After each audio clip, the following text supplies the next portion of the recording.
I was here in Guanajuato Film Festival. They were screening Martha Must Fly, and also we were trying to promote my new film, The Other Widow. And I came as part of a project. I did the residency of Cannes, held in Paris, and it's called. And Guanajuato Film Festival is hosting Cannes residents to try to promote their next project, and it's called Mexicanes, the program here. It's Cannes. Yes. And they also have 2 more Mexican filmmakers. So together, all of us are going to went to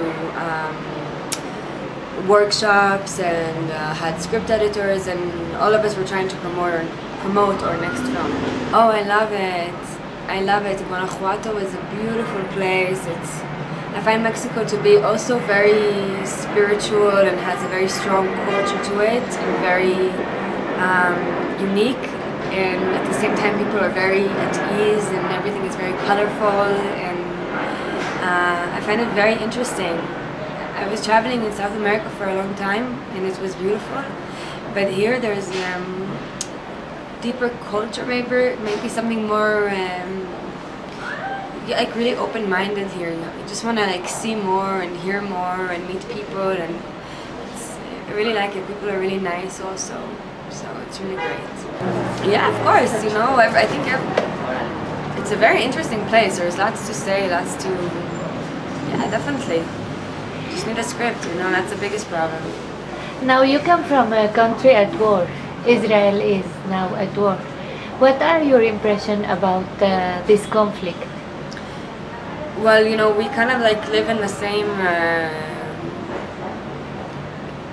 For many years, we're having this conflict, and everyone is always talking about the conflict, and in the news, you always talk about the conflict. But I think, as a person who lives in Tel Aviv, I feel like in Tel Aviv, in the cities, in Haifa, in Jerusalem, there's a lot of coexistence between Jews and Arabs. And I feel that people there don't really want to fight. And there is enough things that are happening there that no one is talking about outside of Israel. I believe that there is a bright future, a quiet, relaxed, quiet future there, and I don't know, I feel enough people want it to work, and you know, bottom line, people just want to live their life quietly, so I think it is possible. I mean, at the moment there's a lot of things that, you know, you have Arab friends, you go to eat with Arab at Arab places, you see. I mean, I think they're not only neighbors, they really live within us, so I do see a bright future, and not even future. At the moment, I see a lot of good things that are happening. And did you serve in the IDF? Yes, for 2 years. And how was your experience?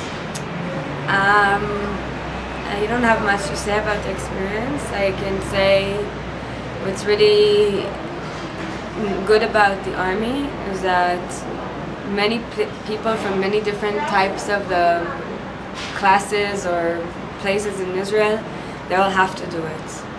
So you get to meet a lot of people and open your mind at a very young age and hang out with people that you wouldn't usually know or hang out with, and there's something that brings all the classes more together.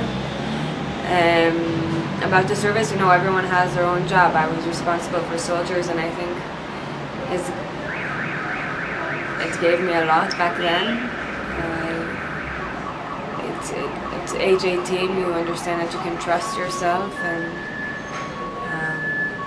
that you have responsibilities. So, did it influence your work, like serving in the IDF? I think because my particular job was to be in charge of soldiers, I think it gave me a lot of production abilities. Like for me to produce, you have to be able to control many people, and still try to do it in a way that, you know, is comfortable for everyone. And now they screened Martha Must Fly. Martha Must Fly. It's about freedom, it's about liberty, and I think most people in the universe are feeling trapped or felt trapped sometime. Have you felt trapped any time, and what is your definition of liberty? I don't suffer from the same problems as Martha in the film does. I have a more liberal, free life. I come from a very liberal house. I think freedom is just being able to do to be accepted as who you are and act accordingly to who you are, I guess. Me, I have a very good life relatively to Martha. I don't have these problems of trying to define myself or to prove to the world something.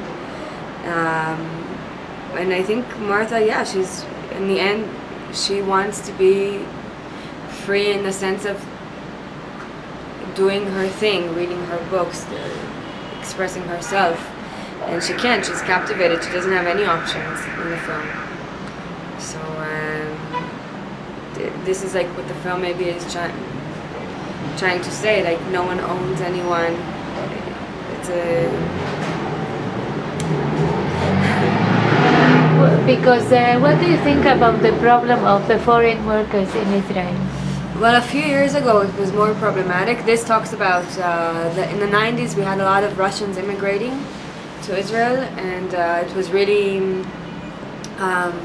people that were very educated, that used to be professors and mathematicians, and they used to come to Israel, and because they don't have the language, they don't have anything, they just became security guards or something like that. Today, Russians are they're part of, I mean, my best friends are Russian, and there's no difference, I think.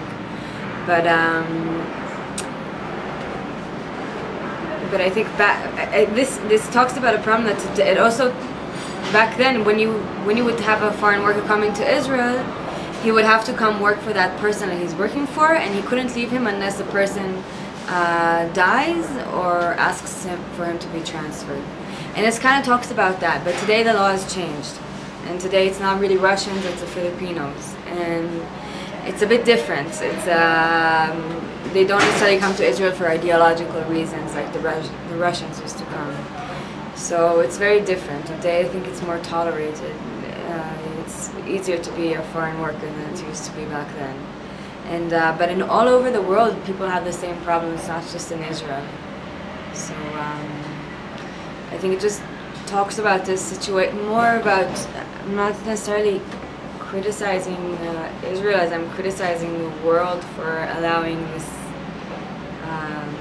to happen, to have a foreign worker captivated in a person's house, I guess. But everywhere I show the film, everyone always talks about the fact that they also have a foreign worker, those problems, and it's really not unique to Israel.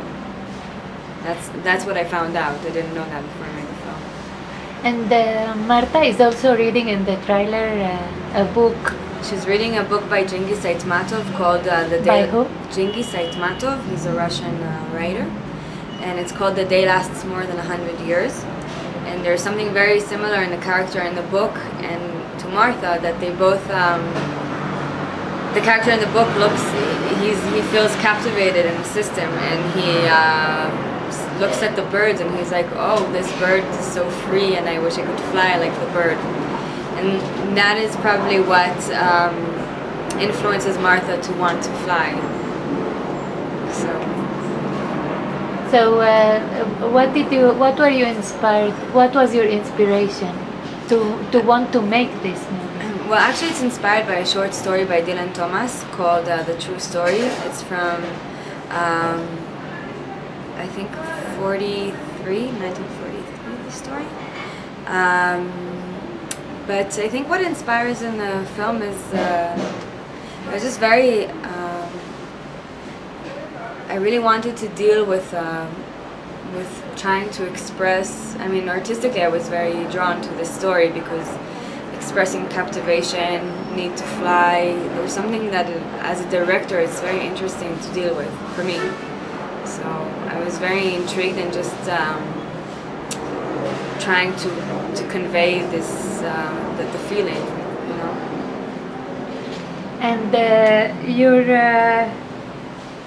your other movie, The Other Widow, is about women's liberation. From another point of view. Yes. Yeah, it hasn't been made yet. I'm still writing it.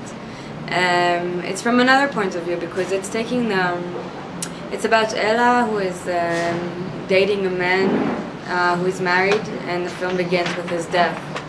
And she doesn't know where to mourn because no one knows who she is.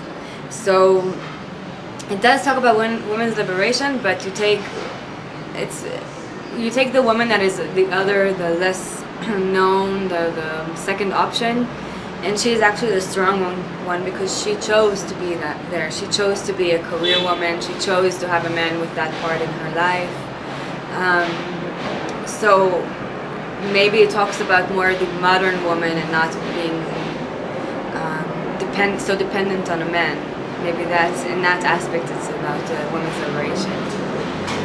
And what do you think, as a society, Israel's attitude towards the women is? It's very liberal. It's very open-minded. I think today women get many more chances than they used to. I think we're very progressed. I mean, women were voting from the same time that men were. Not like other places, I think. I think women are in Israel, they're in the same positions as men. I mean, there's always the conceptual problem, you know, women eventually they're the ones having baby, they're the ones that need to be more at home and to sacrifice a career, but still, I think, I mean, I don't feel in Israel that I'm suffering as a woman.